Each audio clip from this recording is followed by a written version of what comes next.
Phone বন্ধ উড়িয়ে দিয়েছিলেন হোয়াটসঅ্যাপও, নিজের শাস্তি দিয়ে কামব্যাকের প্রস্তুতি পান্তের। ইংল্যান্ডের বিরুদ্ধে প্রথম টেস্টে ভারত হারলেও প্রশংসিত হয়েছেন ঋষভ পান্ত। দুটো ইনিংসে সেঞ্চুরি করে একাধিক রেকর্ড গড়েছেন। আজই সফরে ভালো খেললেও সমালোচিত হয়েছিলেন দায়িত্ববোধের অভাবের জন্য।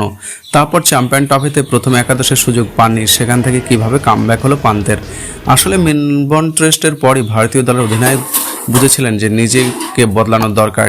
সেই প্রস্তুতি শুরু হয় চলতি বছরের মার্চ থেকে। একের পর এক কঠিন সিদ্ধান্ত নেন, এক কথায় নিজেকে শাস্তি দেন। সেই কঠিন সময়ের গল্প শোনালেন ভারতের প্রাক্তন স্টেনিং ও কন্ডিশনিং কোচ সোহম দেশাই। তিনি জানিয়েছেন ওই সময় নিজের ফোন বন্ধ করে রেখেছিলেন পান্ত, এমনকি হোয়াটসঅ্যাপেও আনইনস্টল করে দেন।